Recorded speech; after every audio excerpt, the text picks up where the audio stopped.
This podcast is brought to you by WRFL, Radio Free Lexington. Find us online at wrfl.fm. Catch us on your FM radio while you're in Central Kentucky at 88.1 FM all the way to the left. Thank you for listening, and please be sure to subscribe.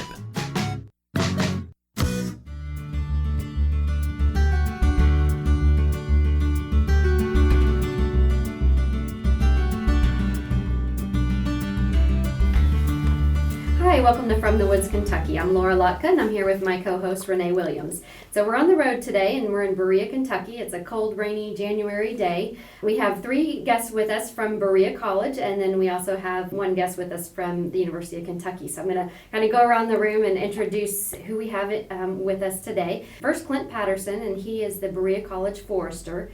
We have John Hite III, and he is the Berea College Horse Program Forest Technician. And then we also have John Abrams, and he is the Berea College Wildlife Biologist. So thank you all for joining us today. And we also have joining us is Chad Niman, and he is with the University of Kentucky, and he's our primary forest products specialist. So we appreciate you all being here today, and then thank you for letting us come down to your facility here in Berea, and we look forward to hearing more about it.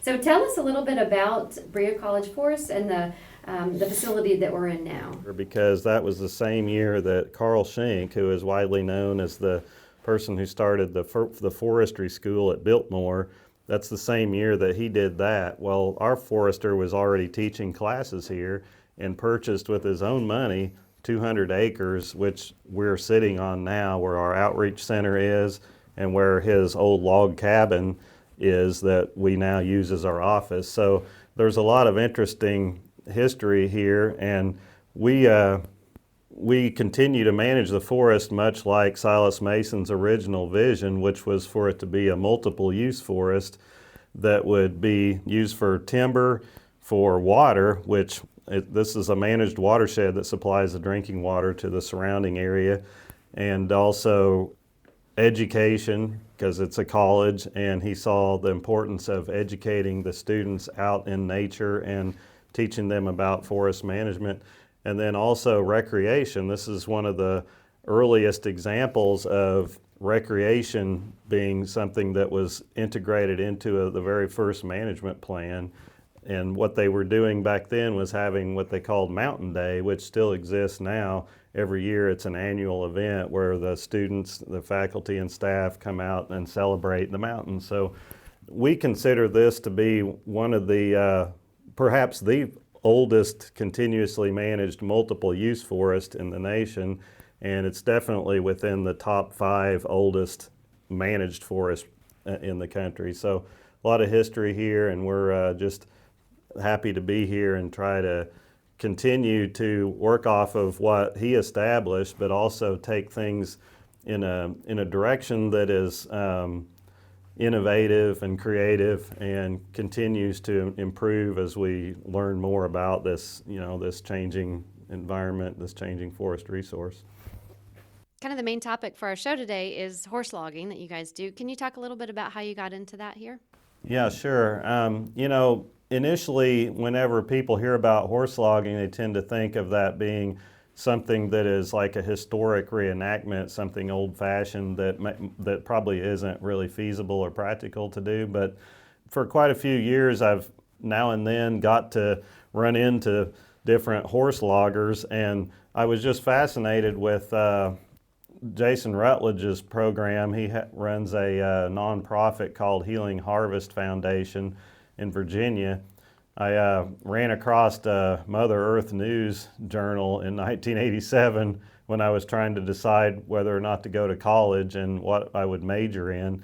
And it was fascinating for me to read about his philosophy that horse logging really was something that should be continued and had a lot of environmental advantages. And so over the years, I met a couple other horse loggers in Illinois, where I'm from, and in Western Kentucky, and they seemed to be able to really do a great job and be happy with the work they were doing and their profession. And when I came to Berea College 9 years ago, I thought that it would be a really good fit for us to try here, because we've got a 9,000 acre forest.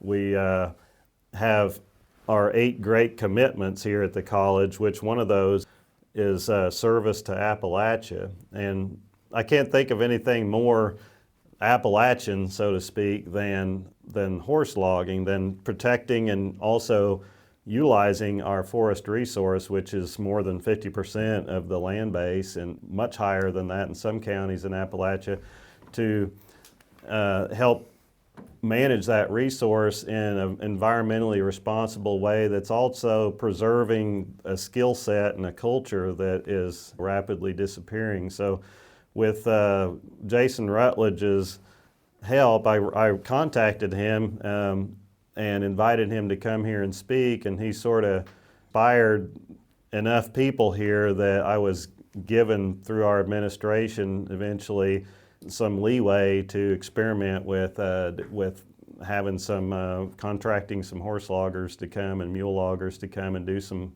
sort of prototype harvests. That was about 8 years ago or 7 years ago, and the results were really good, really positive. And what I discovered as I began my master's project with the University of Kentucky under John Lhotka and Dr. Stringer, that the type of harvesting that we were interested in modeling, a expanding gap type harvest, or a Fimmelschlag harvest it's called in German, that it was much more conducive to logging with horses because you could maneuver and harvest in such a way that you didn't damage the residual stand. And it was just really a good pairing to do more of uneven aged management in conjunction with the horse logging. And also with us being a managed watershed, it's very important that we not have siltation, erosion going into our lakes here. So it just seemed like a good fit. We were able to get it started, and then as positive feedback began to build, and it became sort of an opportunity for us to have good PR in that area, I realized that it's really important for education purposes to have the draw of horses, because you can have a workshop and advertise it, come and hear about forest management, and you might get 30 people show up. But if you say something about come and see horses in that mix, then you get 100 people or 200 people, and they're there captivated and listening and learning. And so there's a lot of reasons why we began doing it, and now we've hired a person to help us continue that, a dedicated position here. One of our students who really took to the project and had a really good background that made him well suited for working with the horses. John Hite, he did a summer internship with the contract logger we were working with, and we hired him, and things are kind of really taken off now under his guidance.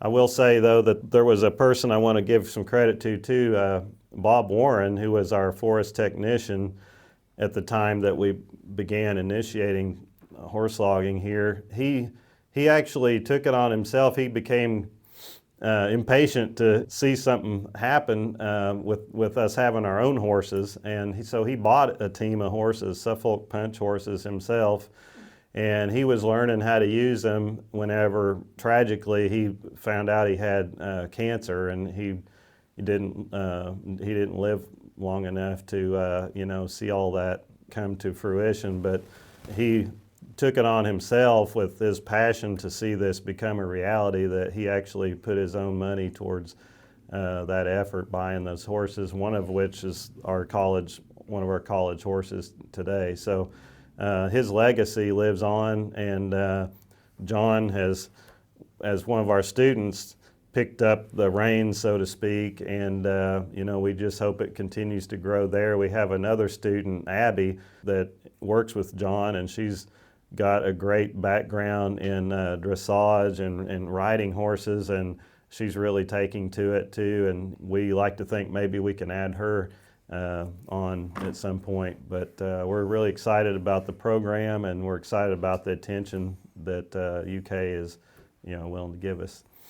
Okay, so now we're going to turn to John Hite and talk to you a little bit about the horse logging itself and give us some information and background about what you do. So I was a Berea College student. I started at Berea College in 2014, and I really had no idea what I was going to do. I actually flipped a coin. It landed on head, so I went to Berea. I only applied to one school, so I was kind of putting all my eggs in that basket, but it worked out. Originally, when you start at Berea College, a little background, it's a work-study college. Everybody who attends the college has a labor position. Your first year at Berea, your labor position is assigned.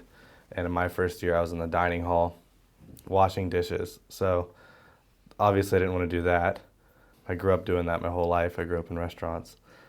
As I progressed, Berea has, like we have our own unique day called Mountain Day, we have our own version of Labor Day where students are able to go learn about different labor positions on campus and be introduced to the different things that it offers and apply to those jobs and leave their initial position that will be filled by incoming freshmen. When I went to Labor Day, I was walking around at all these booths and was just not really enamored by anything. I was like, nothing really here for me. I was really debating whether I should even be at Berea. And then on the other end of the gymnasium, which is where they have the day, I saw an antler on a table, and I just beelined it across to that table. Coming to Berea, I originally wanted to study independent study for equine science, but I just didn't have it in me to take on that stress load and create my own courses and everything. So I just went with agriculture because that was the degree that let me be outside the most, basically is what I made the decision on. But when I walked over to that table, and there were sheds there, and there were chainsaws, and I was like, this is fantastic. I need to be right here. And there was a guy named Glenn Dandino, who I now work with today as a colleague, and he was my boss for 3 years as a student, because I did end up getting a job at the Forestry department. In the first conversation me and Glenn had, he said, well, what are you interested in? I said, well, I'm really interested in working with horses, but I'm an agriculture major and I'm not really sure what I'm going to do, but I want to be outside. So this seems like it'd be a good fit for me. And he said, well, we're trying to start a horse logging program at Berea. We're trying to get horses ourselves. And I was like, oh, that sounds fantastic. So that was the first conversation in 2014 I had about this. And as time progressed, Bob, I left for a year and came back, and then Bob had gotten sick and he passed away, and the horses were kind of in a little bit of dismay, and they went to Ben Burge's property, which is the person who ultimately I studied under to learn about the biological woodsmanship aspect of horse logging. So to differentiate, horse logging in its own right can be destructive, but it won't be as destructive as large equipment, just because 3,600 pounds of animal versus 20,000 pounds of machine track. We can talk about spot compaction, but you can visually look at it and tell the difference just from anecdotal evidence. So we are actively using Jason Rutledge's pathway or guidelines that he set up with his Healing Harvest Forest Foundation of the biological woodsmanship certification he created to manage our forest. And what that means is we do worst first single tree selection paired with directional felling of trees, and we extract the timber with horses or mules with animal powered extraction. And what that means is we're taking out the dead, diseased, and dying timber. There's several factors, about 18 factors, from lightning strikes, broken tops, invasive species, that you can tell that a tree is degrading, and it's either degrading in two ways, either degrading ecologically and no longer producing and being a productive part of that environment to help the ecology around it, or it's degrading financially.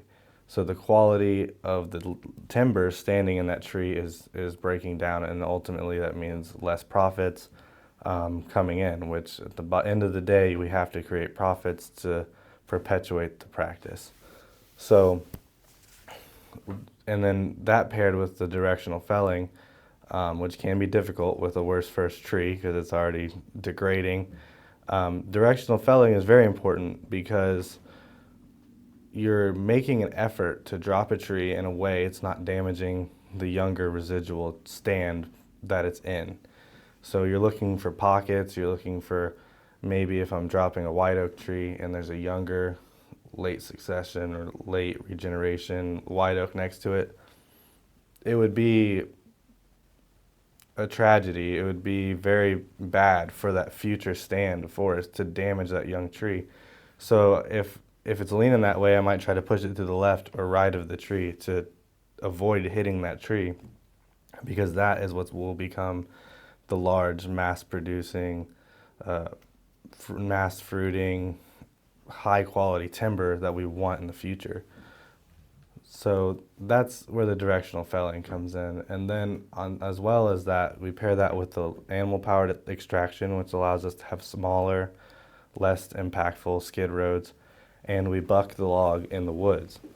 So what I learned as a log wasn't a 16-foot forestry log. What I learned as a log is what the horse is going to pull and it's going to go to the mill, because my background was agriculture, and then I paired that with active forest management. And so I kind of had a little muddy line there. I was like, a log is 16 feet? That one's 12. You'll scale the log and buck it in the woods while it's on the ground, and then you'll pull that out in links. And what that allows us to do is avoid pulling the full stem of the tree, because when you pull the full stem of the tree, oftentimes you skin up or damage the younger trees and open it for infection, invasive species, poor growth, all these things that can happen if a tree is damaged, which is an issue you can often see on log sites, where even if they're doing a good job, but they're pulling the full stem out, they're often scraping or damaging the younger trees. But if we are pulling it in sections and making conscious decisions to maybe put a face cut against the young tree so it doesn't scrape it, or go an extra 3 feet to the left so that we don't damage what's there, we're leaving a better stand that will eventually become the stand that we'll cut again in the future. You've been listening to From the Woods, Kentucky with co-hosts Renee and Laura. We'll be right back after this short break.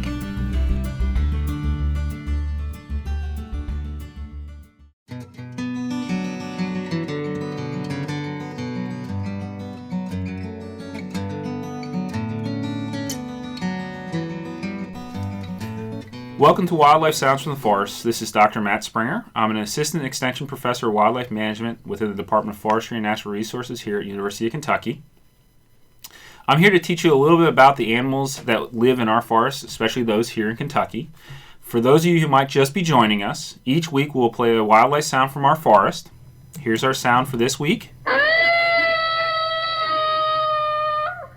Stay tuned. Towards the end of the show, we'll talk about this animal and why it is making that sound.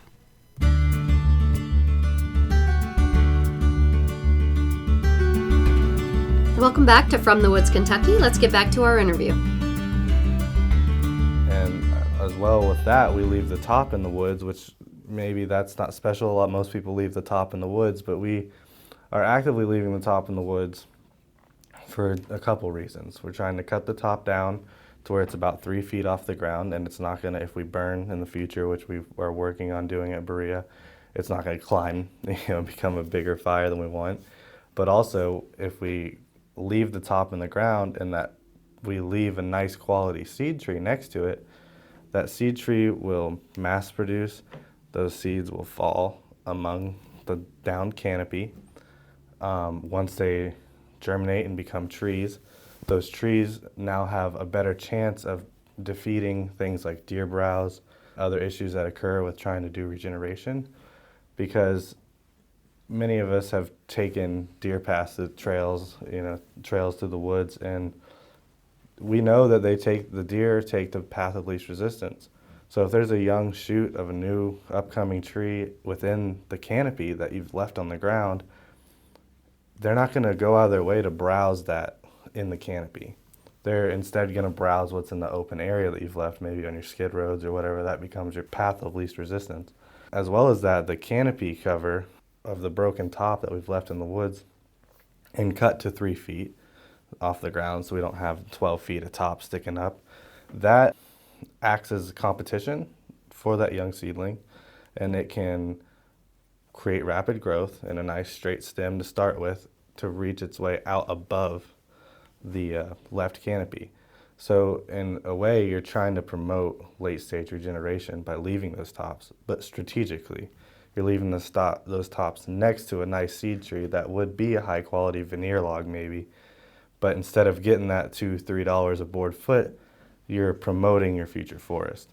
And that's basically what this is. This biological woodsmanship is a very under the microscope, closer view of what the holistic nature of forest management is. It's not just about a paycheck or sending logs to the mill. It's not just about those trees, because if we leave those tops, every piece of surface area of wood that we leave on the ground is also room for habitat for things like salamanders and amphibians and other creatures that make that their home. There's a rule in ecology that I learned here at Berea, and the rule is that median disturbance equals maximum ecological diversity. So every time that we do a selective worst first harvest, we're creating median disturbance, which means we're maximizing ecological diversity with the idea of regeneration and promoting the future trees that will grow and be big when I'm dead and gone, and my grandkids or kids can come and enjoy them and maybe cut them, I don't know. But it's all about reaching those peaks, the peak of ecological use, the peak of financial use, and it is an art as well as a practice. You have to look at it and understand that maybe if I leave that snag, it's actually more important because that snag will be habitat for birds. And maybe if I leave this high dollar oak tree, it'll not only feed the environment that it's in, but also produce good offspring that will eventually replace it. So you've talked several things about horses and that kind of thing. So tell us a little bit about the horses. How many do you use? How long can they actually, I guess, Work. help you log and work? Yes. And what's all involved? Yeah, so I guess I should start with the breed of horse that we use. So we specifically use the Suffolk Punch draft horse, which originated in Suffolk County, England, and was bred historically for agricultural purposes. Then what does that mean? That means that this horse is a smaller, denser draft horse, not tall and lanky like maybe a Clydesdale or something that was bred to be showy and pull a cart. But they have a lower center of gravity and shorter hocks and legs, so they actually take shorter, more precise steps because they're designed to pull things with friction. You can imagine pulling a plow is probably very similar to pulling a log because you're just dragging something, as opposed to pulling a cart or something that's on wheels and doesn't have as much resistance. Mm-hmm. So the draft horses we use are actually visually smaller than some other species, maybe like a Percheron or a Clydesdale or something. And you can log with other horses. I'm not saying, different people have different preferences. I was taught on Suffolk Punches. Berea College owns 2 Suffolk Punches, and we're looking to expand. And so I'm kind of biased in that opinion, but that's the breed we use. And we use that breed because historically they were selectively bred for this purpose. I mean, to pull things. And that's what logging is. It's pulling things out of the woods. We currently have, like I said, 2 Suffolk Punches. They're mares. One's name is, well, their official names are Molly Marriage, but we call her Holly, and Magnolius Willow of Ridgewind, very fancy, and we call her Willow. So we have Holly and Willow, which fits our theme of forestry, and they are our honorary foresters. They are both mares, and we do plan to breed in the future and hopefully raise a team at Berea that is Berea College team, so that they can work in the woods in future generations. It takes about 5 years to get to the point of born to pulling a real load of logs or a real load of something, because you have to allow them to physically form all the way and develop. You have to let all those links and ligaments and everything fully fuse and the muscular system basically be done. You know, you don't want to put them out too early and damage them and then prevent them from being able to work. So it's a labor of love. It is a timely process. But that process happens every day and over time. So if you are working your initial pair of horses in the woods, you might bring those young horses and let them stand tied to a tree the whole time, just watching, observing, getting used to sounds, becoming desensitized so that it's normal for them. And then when they get, then you put a harness on them, and even though you have a harness on them, they're not pulling weight, but they're learning how the harness works, what it sounds like, what the bit feels like in their mouth. And you're doing all these things every day, loading, unloading from a trailer, haltering, leading. And all these things, this culmination of many, many things, will lead to a very well-trained and very effective draft horse in the future. One that you can, and I've seen it. Ben Burgess, who taught me how to do what I do, is a master horseman. And he probably has forgotten more than I know. But I've seen him have his horses stand there and cut a sapling or something right in front of their feet with a chainsaw and them just stay. So it's a matter of time, consistency, care, and an equal understanding that, you know, these are living animals and they have needs, and their needs need to be met before you expect them to work. Just like people, you know, you don't want me to come in with a flu and expect me to run a chainsaw. Well, I don't want, you know, the horse to come in and be dehydrated and expect them to pull a log all day. These factors are always considered. So their workload is definitely dependent on the weather, much like ours. If it's too wet, you're not going to work anyway because it's a dangerous thing to do when it's really wet. But typically what you'd like to have are 2 teams of horses. So you work all day and the horses take shifts, right? You can give them a break when it's necessary and have them work. And then if you get on something really big, you can put 4 horses on one load and pull it, which is a lot of fun to do and very cool to see. But the variation of work definitely changes with the weather. During the summer, obviously it's going to be hot. You're probably not going to want to log anyway because there's leaf litter, but when people are trying to make a living, they do it when they can. Well, not leaf litter, but leaf foliage on the trees. So you would definitely have to give your horses more breaks. So when you're pulling a log, for example, you hook to the log, initially start the skid, but you don't just go pull the whole time. You kind of gauge, look at your animals. You can tell if they're starting to slow down, if they're getting a little wore down, and you just say, whoa, and give them a break and let them take a minute, have a couple breaths. Just like if you were hiking a mountain, you probably wouldn't go all the way to the top of the mountain without stopping. Some of us would, but I wouldn't.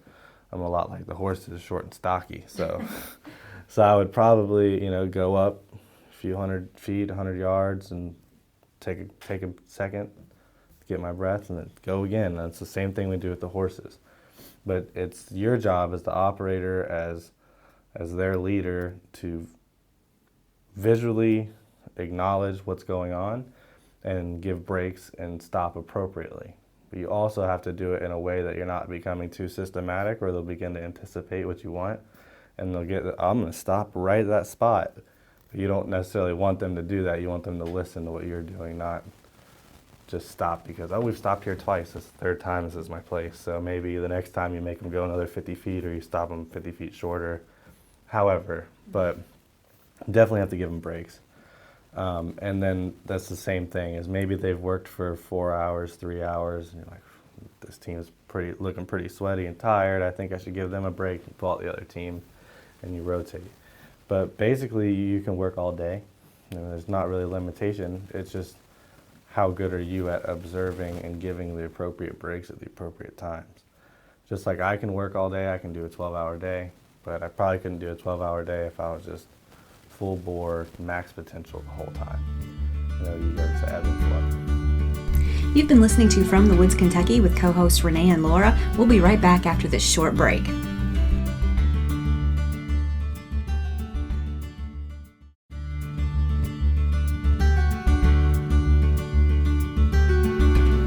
Welcome back to From the Woods, Kentucky. Let's get back to our interview. Chad, and you're here and you've seen many logging equipment and that kind of thing in the woods as far as mechanical equipment, and I know you've seen this one as well. So if you could kind of explain what you see as the differences between the operation here and what another operation is, I think our listeners would kind of understand it a little better, and then you chime in anytime that you feel the need. So as John mentioned, fundamentally, you're extracting these logs from the woods, but as he also mentioned, you're able to have less impact on those skid trails. So you're not getting deep ruts when we're having these extreme rain events like we've had the last few winters and springs where we just get a lot of rain. And so large commercial operations with big heavy equipment, they're sitting at the house and not able to make income to pay those equipment payments. And a horse logger get out there a little bit sooner once these rain events happen, and where they're not so heavy, they're able to have much less impact on those trails. So we had folks with the Society of American Foresters down here. Berea College was very kind to host us down here. And so we got out there and we had, folks with commercial operations who were not able to operate at the time, and they were honestly quite surprised at just how low impact that these trails were for the amount of rain and the harsh weather that we were having at the time. And so you've got that, and I love that side of things. But then you've also got, as Clint was saying earlier, that ability to engage folks in forest management and caring about forests and forest health by drawing in that other element of the animals and the horses and the history that's all behind that excitement. You can kind of build upon that and draw in more advocates for forest health and forest management. And so that's the exciting part that I saw is a little bit different from the big commercial logging industry that I work with a lot with the Kentucky Master Logger Program. I agree with what you said, and I also think that the horse logging aspect allows us to do what the commitment at Berea College says, and that's how, look back to Appalachia, that there is already a very rich and diverse horse community in Appalachia, and the logging and land management culture is already here. So, and most people don't have the money to go into these large operations, buy big pieces of equipment, and have the overhead. It's just not feasible for someone without some type of equity that already exists to get into that. However, with the horse logging operation, a rough estimate is you could probably get started for about $60,000, and that's everything you need. You couldn't even look at a big skidder for $60,000. So this would allow people who already have a vested interest in their own communities, in their own environment, and passion that they might have via horses or mules, because there's already a huge community of those people in this environment, in the Appalachia specifically. And there's rich parcels of woods that are broken up into small private landowner pieces that a big operation couldn't even think about going on because they couldn't cover their overhead. But if your overhead of a total business is about $60,000 and your family already has an old family farm, which is very typical, so you have places for your animals, and you probably grew up around horses, you understand horse management and how to read the animals and things, which is hard to teach, but if you grow up around it, it's just kind of intuitive. It's probably the hardest thing to teach. I could teach someone how to use a chainsaw, I can teach them safety, I can understand things, but it's very hard to teach. Can you tell that animal's getting tired right now? Can you tell that she threw her head to the left, so there's something wrong and you got to fix it? But people who grew up in this community, they already know those things. I got to go fix the bit, something's off. And it would be very easy to involve the general population who do care about the woods, and they care about getting out and be able to hunt every fall, and they care about seeing the turkey run across their yard and watching their kids fish and play in the creeks and stuff. Those are the people that can really pick the lines up and step into a business that they own themselves, that they're proud to do, and perpetuate this culture and good forest management culture in a region that, quite honestly, is in a decline because of poverty, lack of opportunity. We have a lot of drug issues and things coming into this region, and everybody's trying to figure out how to solve that problem, how to bring jobs in. I've worked in factories, and you can make a living in a factory, but you're not really living. And I work horses, and I can tell you that a lot of people that I know, grew up with, around, they would take pride every day in being able to work for themselves, and on top of that would be happy and conscious to make these good decisions for the forest and the environment and the community around them. I view this as an opportunity for them to do that. So everybody kind of has this idea of logging as large-scale logging. They've all seen log sites, and Grandpa ran a skidder. And there's nothing wrong with that. I mean, loggers are hardworking people that care about their families, and they're just trying to do what they know how to do to survive, especially in a region like the Appalachia. But I think that it would be very enticing and very good for the culture and the environment and the people themselves to be able to be independent operators, to work with their neighbors, to bring paychecks to them and their neighbors, and develop a better forest, because Appalachia is a very rich, biodiverse area. We don't want to damage it. We don't want to clear cut places where there's a salamander that's only endemic to this section, and if we clear cut it and run a skidder through, they have no population, then all of a sudden we've lost something very important. And even if the operators that come out of this area don't view that, I mean, they intuitively don't think this is why I'm doing this, they will be doing that. And I think that that's important, and it does show a little differentiation between traditional logging, large-scale logging operations, and what could happen here in Appalachia. So I just want to ask a question. If we have some listeners out there that are interested or know somebody that might be interested in doing horse logging, how do they get started? Where should they turn, or just give them kind of a resource that they could do to start looking into that? So honestly, number one, I would say the Healing Harvest Forest Foundation with Jason Rutledge. He's trained and introduced a lot of people to this practice, and he's very open to new people starting and learning, and that's his whole goal in life, right?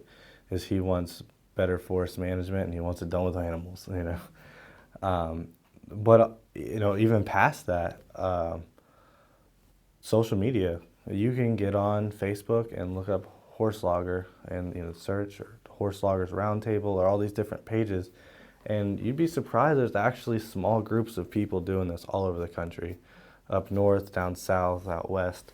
They're everywhere, not only Appalachia. I have a vested interest in Appalachia because I went to Berea College, and I grew up in southern Kentucky and Florida, so south and everything, and I do care about that specifically. But the people on these groups, the people doing this work, for the most part, from my personal experience, they just want to continue that tradition and bring people into the group. It's not standoffish, it's not this elitist thing that people are like, well, I work with horses and I'm better than you. It's not that.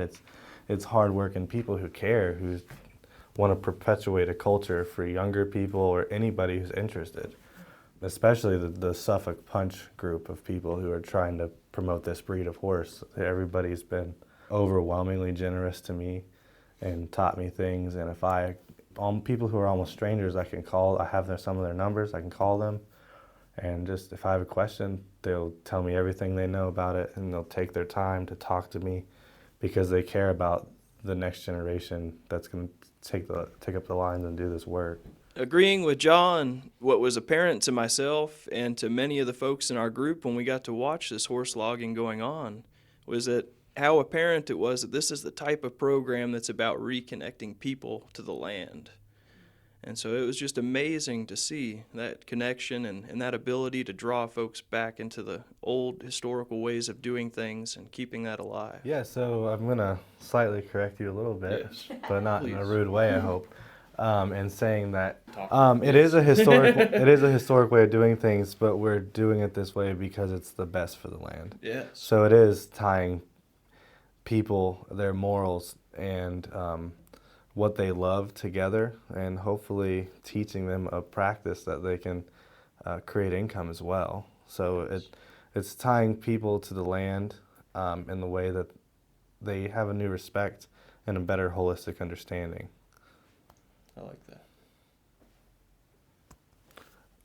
And if you want to hear more about that or learn more about the horses and what we do at Berea College, I can hand it over to John Abrams, who has the full gambit and will welcome you at the door if you come visit us at the Forestry Outreach Center here in Berea.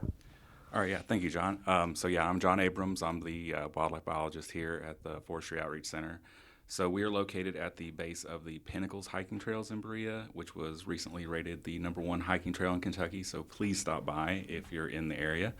There's a good chance you'll run into me here, and I will be glad to introduce you to any of the local flora and fauna, or talk your head off about the horse logging program, which I'm a very big advocate for.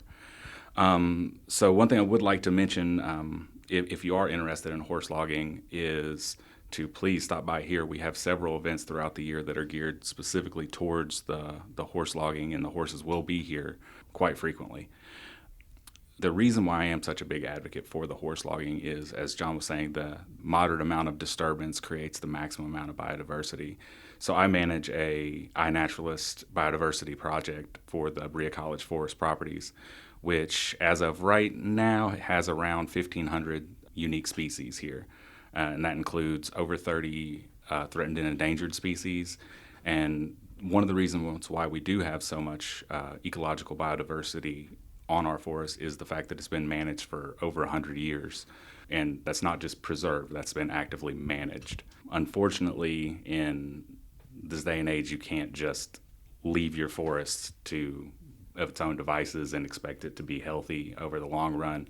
You need to actively manage it. And thanks to what Clint and John and the horse logging has done, is it's really recreating that natural process of a dying tree falling, creating an opening in the forest canopy, and the biodiversity that fosters is amazing. Well, this is a fascinating subject. I'm sure we'll be down here again to do a little bit more on it. But you all have given us a lot of information to think about, and for our listeners to think about. Is there any takeaway items that you would like to leave our listeners with? I'd just like to say that I was inspired as a forestry student many years ago by the writings of Aldo Leopold, and one of the things that he talked about that inspired me to try to be innovative in my forestry career was, he said that he looked for a time when forestry would reach a fork in the road where one way was agronomical forestry, is what he called it, like plantation forestry,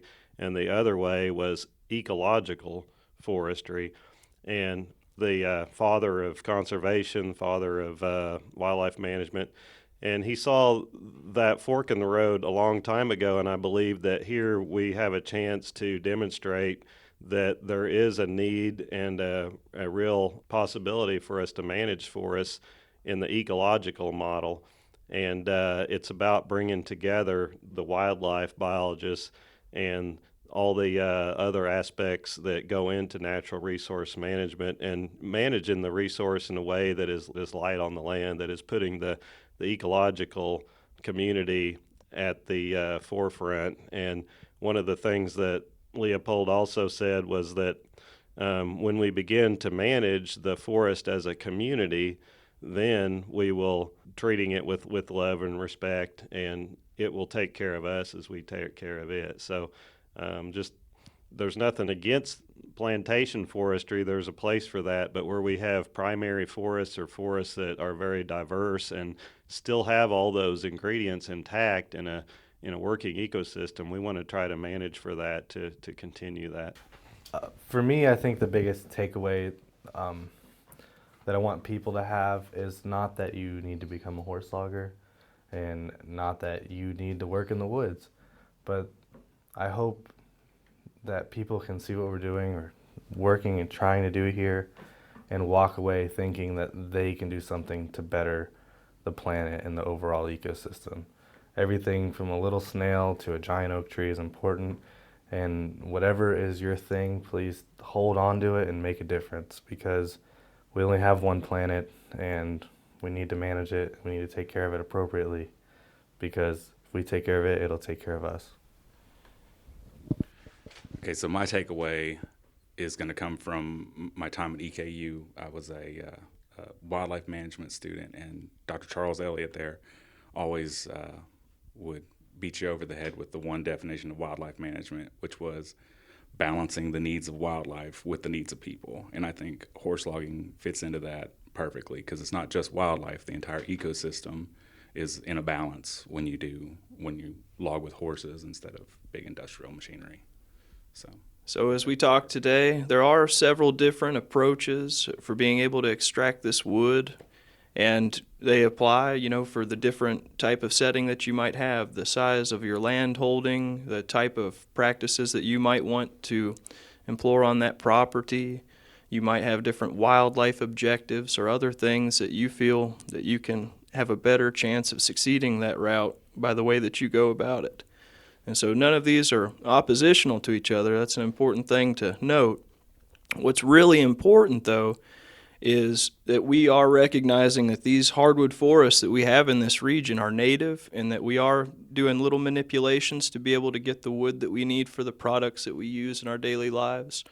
And so making sure that we're keeping those hardwood forests healthy for our uses and for our enjoyment, so we can get out and stay connected to the land. That's what's important, I believe. Well, thank you all for being here today. Now we're going to leave the Forestry Outreach Center and travel about 10 minutes down the road to the barn, and we're going to go talk to the horses. Okay, so we've left the Forestry Outreach Center, and now we're at the Berea College barn, and so we're out here with the two horses. It is still a rainy day, so if you hear the rain in the background, we're still have a kind of a cold, rainy day. Tell us a little bit about the horses here in the barn area. So where we're at right now is what I would probably call our prototype barn. This is where Bob Warren used to live when he purchased the first team of Suffolk Punch horses. And this is now where I live, where I take care of and manage the health as well as conditioning and things of these animals. This is what used to be an old tobacco barn that's kind of been converted. We've added a couple horse stalls to it and things to make it operational. However, we do plan to move in a big way. We're supposed to be building a 8-stall horse barn and move to about 60 acres of pasture as opposed to the 8 that we have available now. And as well as that, we're going to expand our herd and breed these two mares to a stud horse in Virginia named Ike Sovereign, who was the only imported Suffolk Punch stud horse in North America. He actually came from England, so it's a really good bloodline. We've looked at their genetics to match it up to try to expand and do the best genetic breeding for this breed to promote the rare breed of the Suffolk Punch. But with that horse barn, it's all kind of in the infancy stages now. They've started putting rock for the foundation, but the hope is to have a 8-stall barn with an interpretive area for the public to view, as well as to view and understand, learn about biological woodsmanship, the Suffolk Punch horse, animal-powered log extraction, and whatever else we can think to put in there. It'll also have an area to do harnessing demonstrations with cross ties where we can both bathe, have the horses shoed, and hopefully open opportunities to the public to view what the maintenance is and put these beautiful animals on display. There'll be an office and a tack room combined into one, and as well as a lofted barn for hay storage and things like that, and a lean on both sides so that we can store horse equipment and maybe possibly do tours and explain what the different equipment is and how it operates. And we're just really excited about the potential this can have, but in the hopes that it's not just a horse barn, but it's an interpretive forestry center. So we hope to put labels on trees around the area and be able to explain the trees and talk about the history of maybe like the chestnut, or bring things to light like the emerald ash borer and other issues that we're facing in the forestry community and the forests are facing in this Appalachian area and all the way across the United States. So this is hopefully will be a very unique thing. My hope is that Berea College will become the draft horse center of Kentucky. There's a lot of thoroughbreds and racing and stuff in Kentucky. That's what we're known for.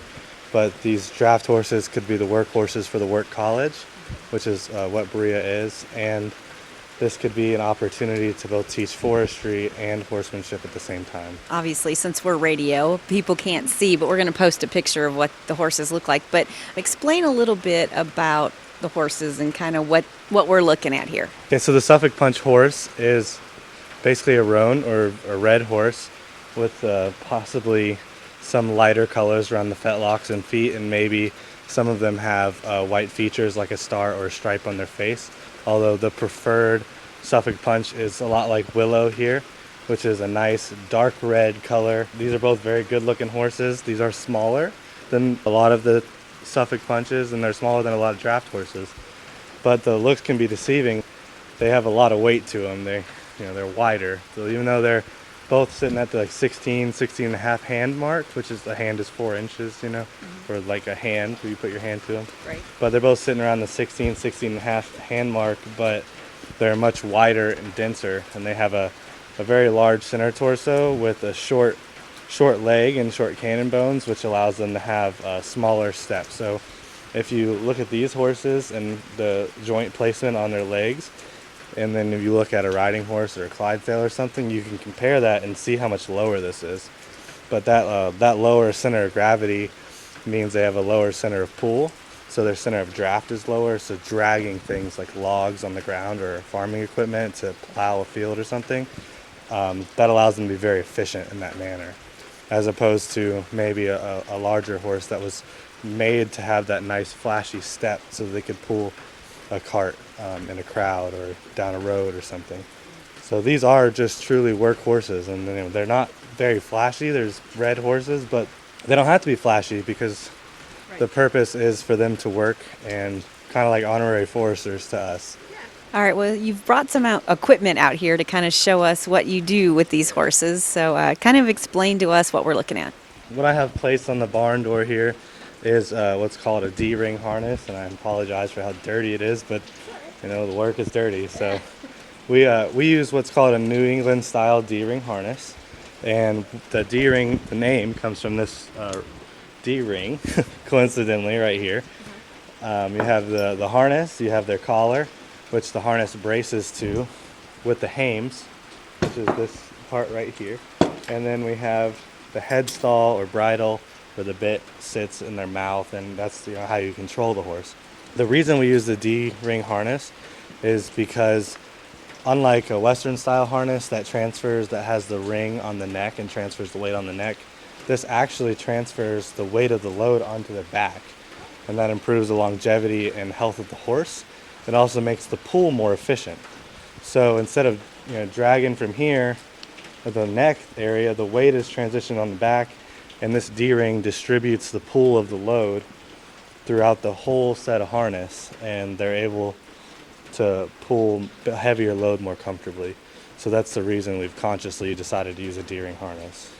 I hope to start riding them more. It's a big horse, so it's a little harder to ride a larger horse. You have to straddle it. Right. But I hope that the horses can eventually be multi-purpose. So you can log with them and work with them in the woods, but then we can ride them and do timber cruising and kind of get a view of our forest without having to use like the four-wheeler or the side-by-side or even walk.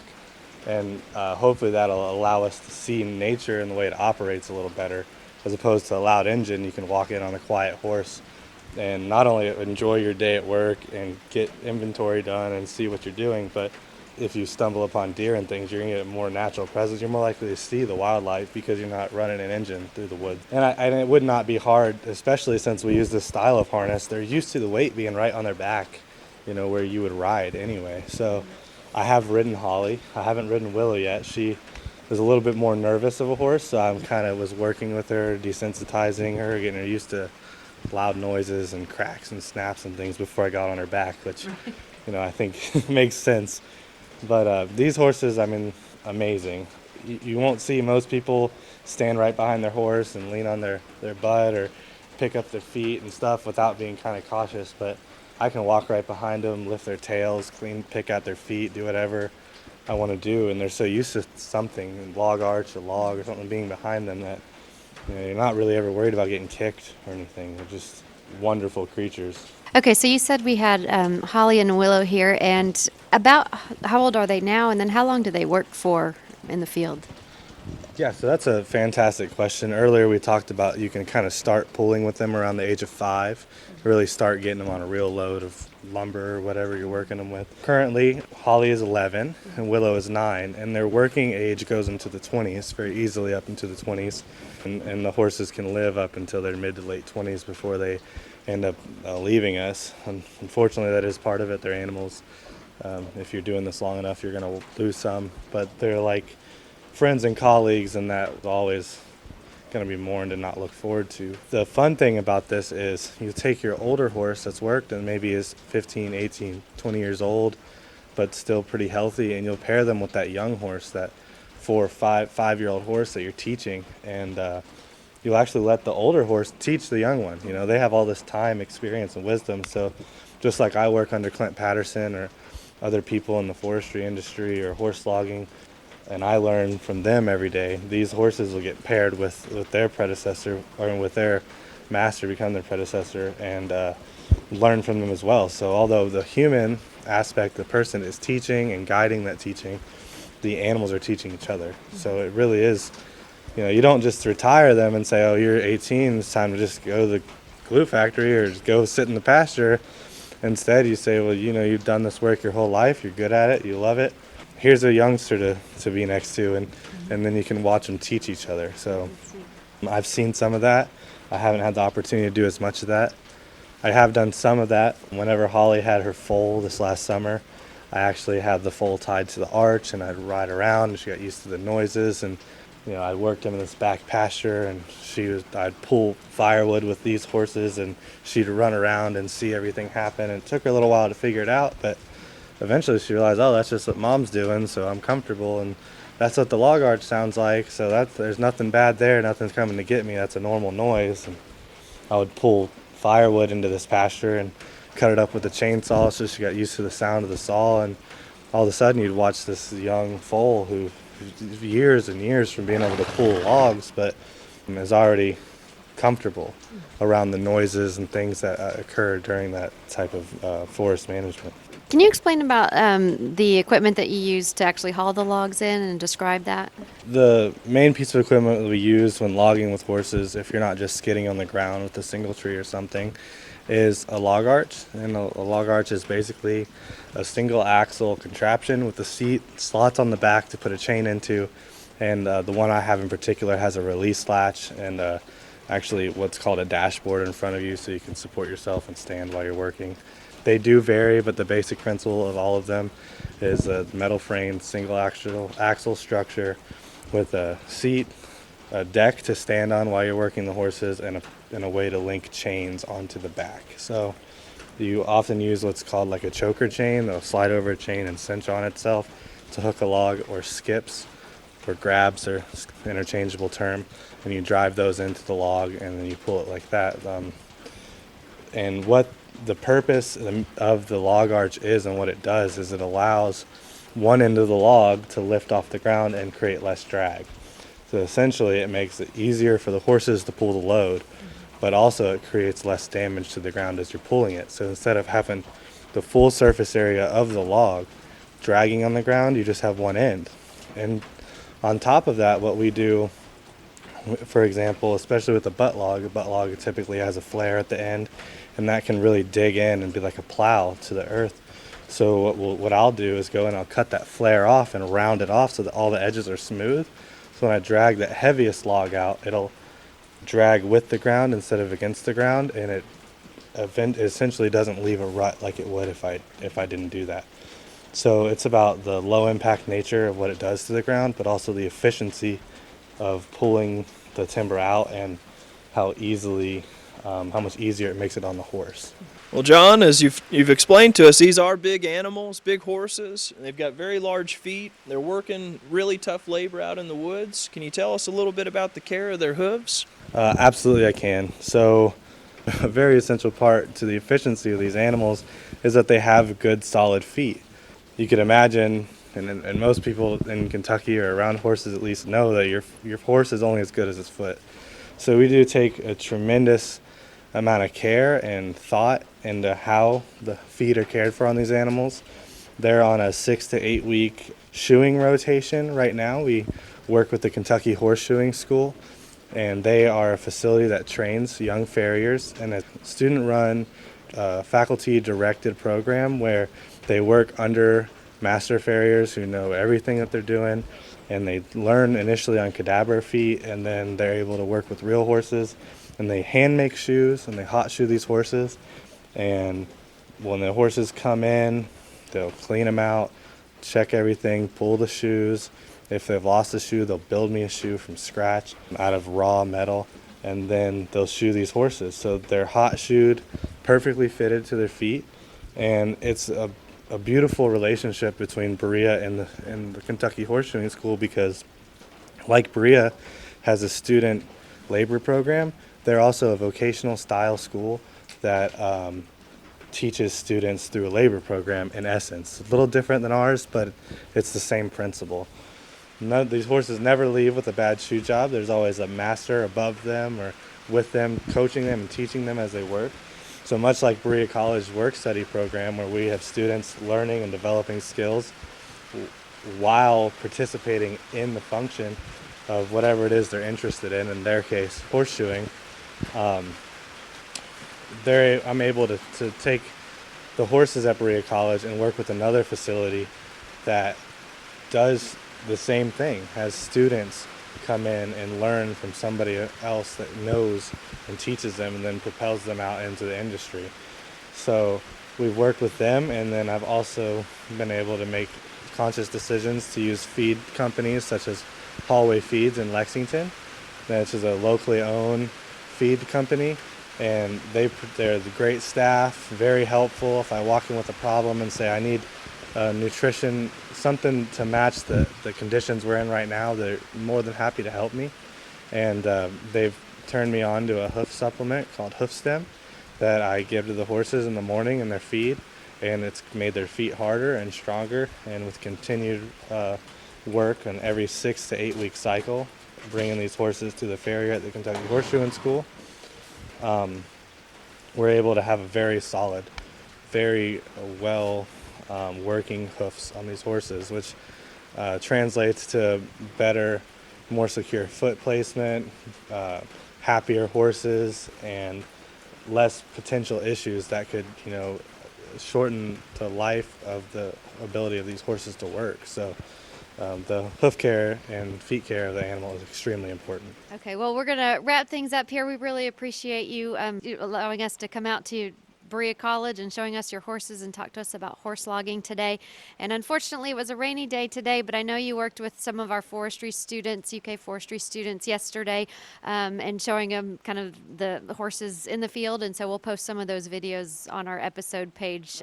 So couldn't see it today, but hopefully we can show you some of those videos from yesterday. But we always appreciate all the help that Berea College provides to our forestry students, and really appreciate you taking the time to speak with us today. So. Well, we feel very blessed to have a relationship with the University of Kentucky, and I see nothing but positive things coming in the future and big things coming in the future. So we look forward to continuing our horse logging program and developing it, and we look forward to the partnership that UK will play the role in. Thank you for joining us today. If you'd like more information on what you heard on today's segment of the show, visit our website at www.fromthewoodsky.org.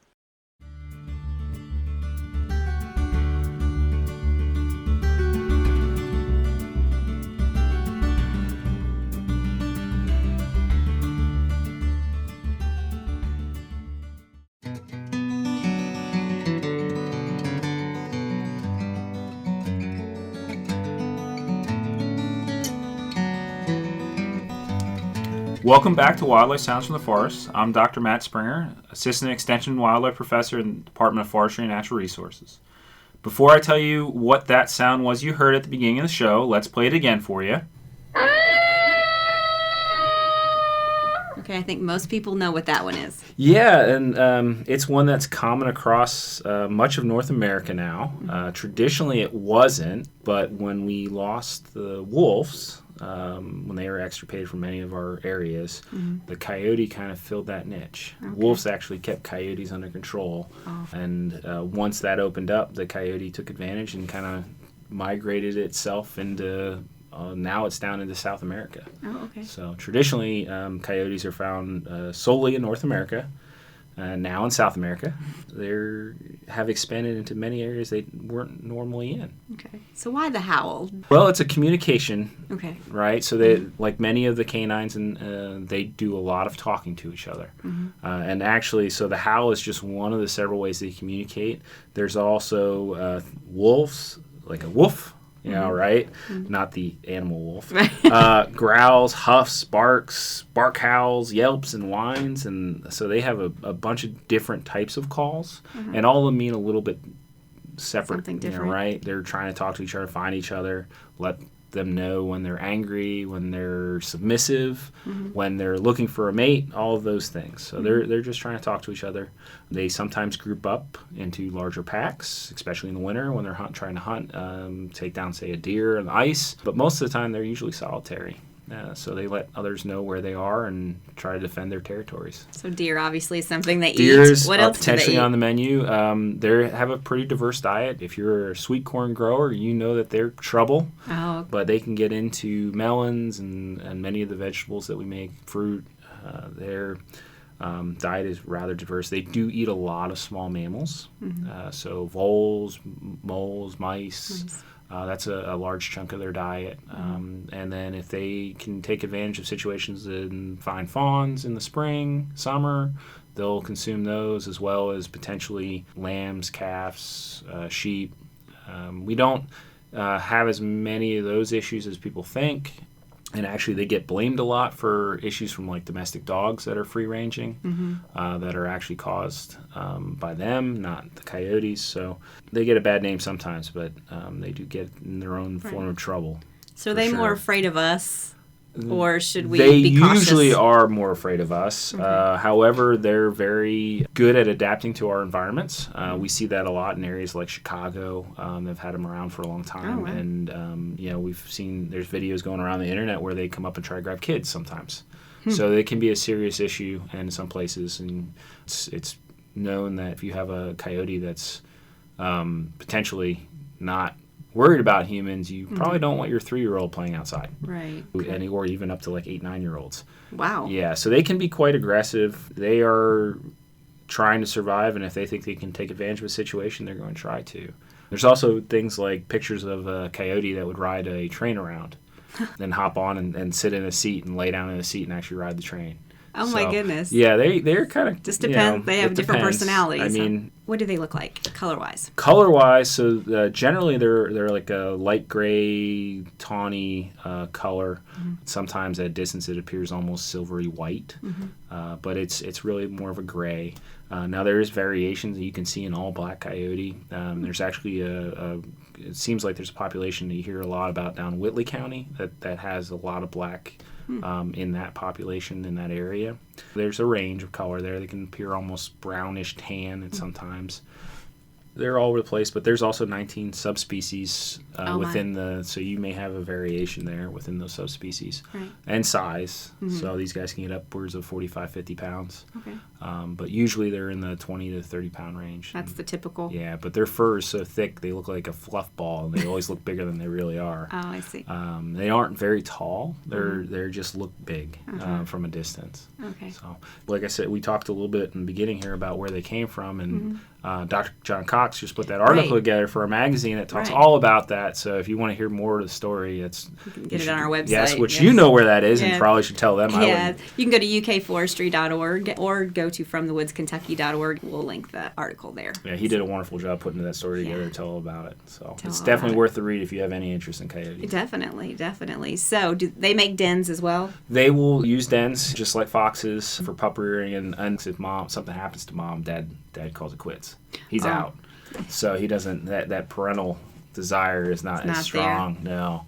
But they'll have, anywhere from somewhere around 6 pups, usually. Once a year? Once a year, generally. And their breeding season's pretty closely aligned with the foxes. So here in the next month or so. And then those young coyotes start coming out April, May, June. And this is a sound you can hear in Lexington. You will hear this sound. So we've evidence of them even in running the railroad tracks downtown, going from across the tracks down there at Manowar and Nicholasville on our South Farm research farm. There's coyotes that are using that research farm on occasion. To McConnell Springs had a picture of a coyote in it.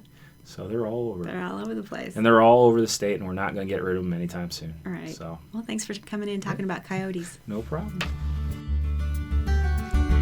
Thank you for joining us today. If you'd like more information on what you've heard on this segment of today's show, visit our website at www.fromthewoodsky.org.